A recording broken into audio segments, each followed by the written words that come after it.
ഇഷ്ടപ്പെടാത്ത കാര്യങ്ങൾ പറയേണ്ടി വരില്ലേ? നമുക്ക് ആ സിനിമ കണ്ടിട്ട് ഇഷ്ടപ്പെടാത്ത ഭാഗങ്ങളുണ്ടെങ്കിൽ അതും പറയേണ്ട, ജെന്യൂനായിട്ട് പറയുമ്പോൾ. അതാണ് ജെന്യൂനിറ്റി റിവ്യൂല്. നമ്മൾ നല്ലത് മാത്രം പറയുകയാണെന്നുണ്ടെങ്കിൽ പിന്നെ നമ്മൾ റിവ്യൂ പറയണേ നല്ല പടമാണ് എല്ലാവരും പോയി കാണണം മാത്രം പറഞ്ഞാൽ പോരെ. റിവ്യൂ എന്ന് പറഞ്ഞു കഴിഞ്ഞാൽ നമുക്ക് തോന്നിയിട്ടുള്ള എല്ലാം പറയാൻ പറ്റണം. അതാണ് ശരിക്കും ഒരു റിവ്യൂ. അപ്പോൾ നിനക്ക് എന്തിട്ടാ സിനിമയെ പറ്റി തോന്നിയത്? സിനിമ കണ്ടു കഴിഞ്ഞപ്പോൾ എനിക്ക് അടിപൊളി തോന്നി. നല്ല അടിപൊളി സിനിമ. ഫസ്റ്റ് ഹാഫ് അടിപൊളിയായിട്ട് നമുക്ക് എൻഗേജിംഗ് ആയിട്ട് തോന്നി. പക്ഷേ ഇടയ്ക്ക് സെക്കൻഡ് ഹാഫ് തുടങ്ങിയപ്പോൾ ഇടയ്ക്ക് ഒരു കല്ലേടി വന്നു.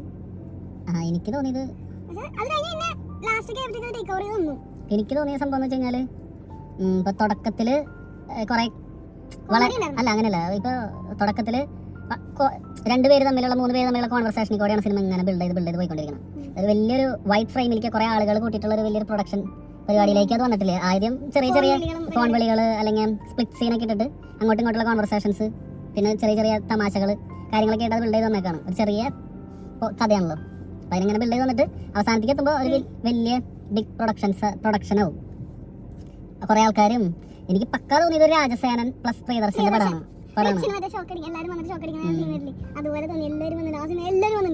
അതേപോലെ തന്നെ അതായത് സ്ലാപ്സ്റ്റിക് കോമഡി പോലെ സിറ്റുവേഷനിൽ ഇങ്ങനെ അങ്ങോട്ടും ഇങ്ങോട്ട് എറിയുന്നു, പിടിക്കുന്നു, തല്ലാൻ വരുന്നു. ഒരു സിദ്ദിഖ് ലാലിന്റെ കുറച്ച് പരിപാടികളുണ്ട്. അങ്ങനത്തെ ഒരു ക്ലബ് ചെയ്തിട്ടുള്ള സംഭവം. പക്ഷെ എന്നാലും എനിക്ക് ആവറേജ് ഫീൽ മൊത്തത്തിൽ കിട്ടിയുള്ളൂ. ക്ലൈമാക്സ് നല്ല രസത്തിൽ വന്നിട്ടുള്ള പോലെ തോന്നി.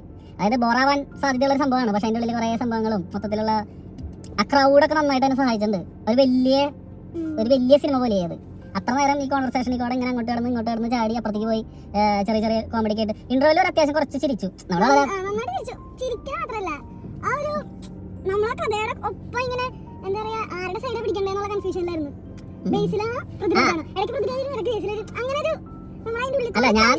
ഞാൻ ആ സിനിമ കണ്ടു തുടങ്ങുമ്പോൾ തന്നെ ഭയങ്കര ഇതങ്ങനത്തെ ഒരു സിമ്പിൾ സിനിമയാണ്, കോമഡിക്കൊക്കെ വളരെ പ്ലസന്റ് ആയിട്ട് ഉള്ളൊരു മൂഡിലാണ് ഇത് കണ്ടത്. അല്ലാതെ അതിൽ നിന്നൊരു വലിയ കമണ്ടൻ സ്ക്രിപ്റ്റ് അല്ലെങ്കിൽ ഒരു സംഭവങ്ങളൊന്നും ഇല്ലാതെ ചെറിയ കോമഡിക്ക് ആയിട്ട് മുന്നോട്ട് പോകാൻ പറയുന്നത്. അതൊക്കെയാണ്. ഇപ്പൊ ഈ യോഗി ബാബും കാര്യങ്ങളൊക്കെ ടിസ്റ്റ് എന്ന് പറയാനുള്ള ടിസ്റ്റുകളൊന്നും വലിയ ടിസ്റ്റുകളൊന്നും ഇല്ല. കുഞ്ഞു സിമ്പിൾ സാധനങ്ങളാണ്, നമുക്ക് ഒന്ന് ചിന്തിച്ച് വേണമെങ്കിൽ കിട്ടാവുന്ന കാര്യങ്ങളാണ്. പക്ഷെ എന്നാലും അല്ല, നമ്മളെ നന്നായിട്ട് ഇൻവോൾവ് ചെയ്തിട്ടാണ് ആ സിനിമ കണ്ടത്. അതായത് ആ സിനിമ ആസ്വദിക്കണം എന്ന് വിചാരിച്ചിട്ടാണ് ഇരുന്നതാണ്. അല്ലാതെ ആ സിനിമയെ കുറെ കുറ്റം പറയാനോ അല്ലെങ്കിൽ ആ സിനിമ ഇത് നോക്കാൻ വേണ്ടിട്ട്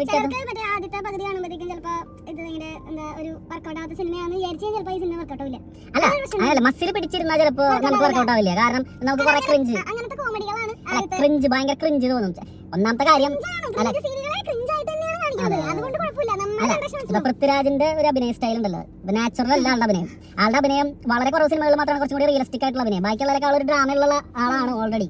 അപ്പൊ എന്താ ചെയ്താണെന്ന് പറഞ്ഞാൽ ഡയറക്ടർ ബ്രില്യൻസ് അല്ല, ഈ ഡയറക്ടറില്ലേ, ഈ ഡയറക്ടറുടെ ബ്രില്യൻസ് എന്ന് പറഞ്ഞു കഴിഞ്ഞിട്ടുണ്ടെങ്കിൽ അതായത് ഓവറായിട്ട് അഭിനയിക്കുന്ന പോലെ അഭിനയിക്കണം.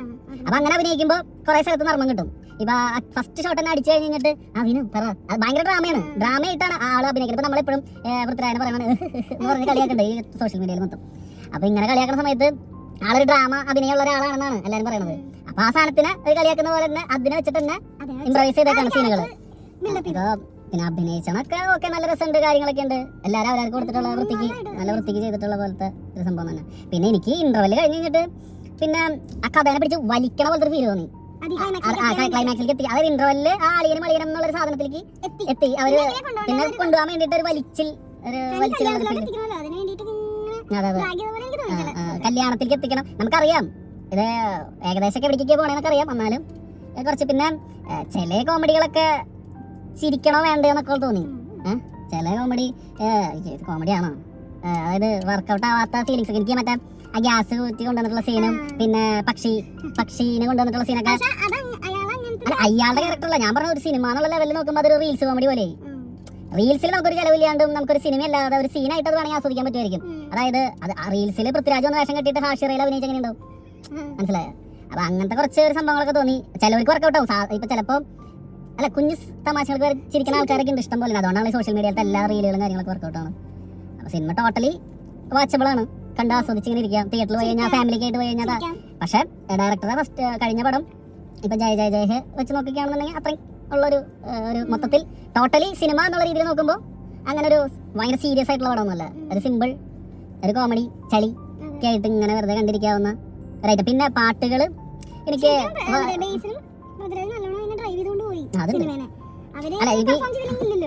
അല്ല സംഭവം വർക്കൗട്ടാണ്. ഇപ്പൊ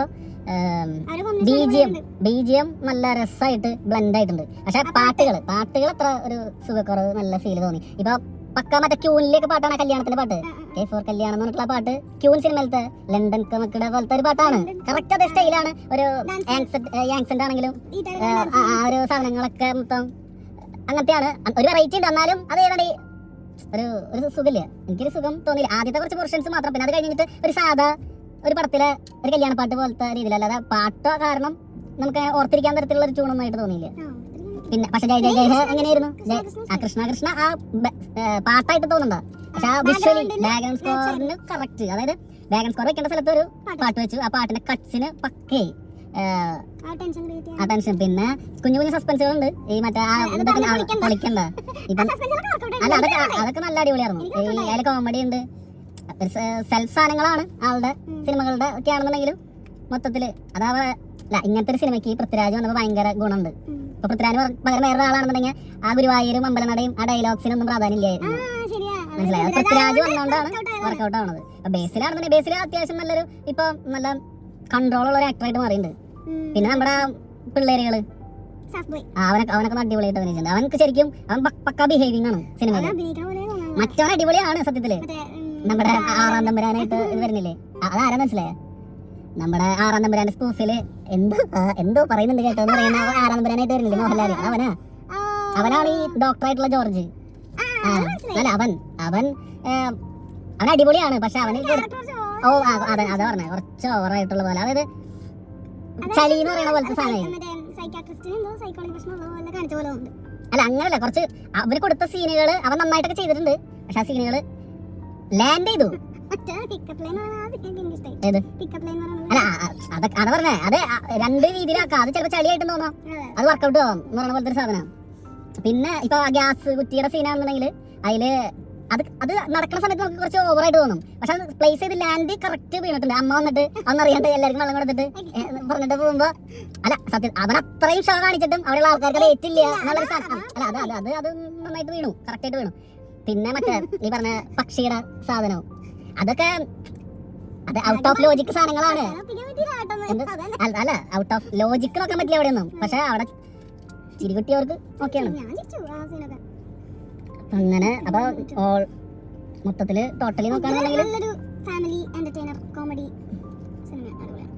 ഒരു വട്ടം ഫാമിലിക്ക് ആയിട്ട് ഒന്ന് അടിച്ചു പൊളിച്ച് കാണാൻ പറ്റുന്ന ഒരു അടിപൊളി സിനിമയായിട്ട് തന്നെ വന്നിട്ടുണ്ട് ഗുരുവായൂർ അമ്പലനടയിൽ.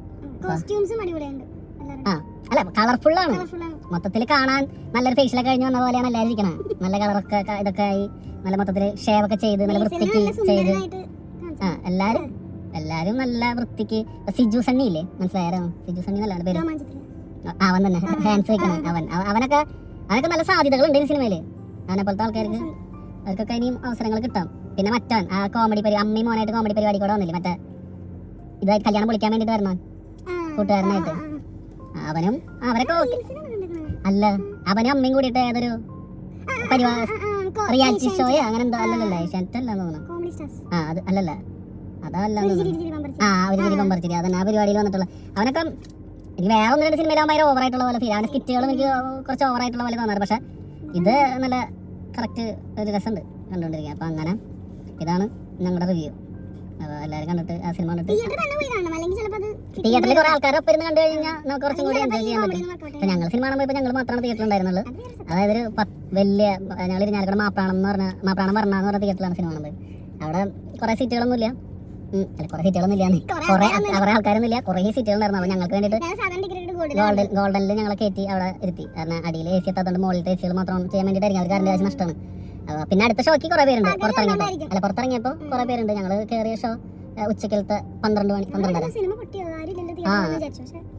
അപ്പൊ അങ്ങനെ സിനിമ പോയി പെട്ടെന്ന് ചെന്ന് കഴിഞ്ഞപ്പോൾ അതായത് തോന്നിയത് സിനിമ വീണമെന്ന് തോന്നി. പക്ഷെ അല്ലാതെ കഴിഞ്ഞിട്ട് ഇറങ്ങിയപ്പോഴും കുറെ പേരുണ്ട്. പിന്നെ അവർ പറഞ്ഞു, തിയേറ്ററിലുള്ള ആൾക്കാർ പറഞ്ഞു, തലേ ദിവസം രാത്രി ഹൗസ്ഫുൾ ആയിരുന്നു, 400 സീറ്റ് 400 പേര് കണ്ടിരുന്നു സിനിമ. അപ്പം അങ്ങനെ. അപ്പോൾ ശരി, അപ്പോൾ അടുത്ത സിനിമയുടെ റിവ്യൂ ആയിട്ട് വരും വരെ ബൈ.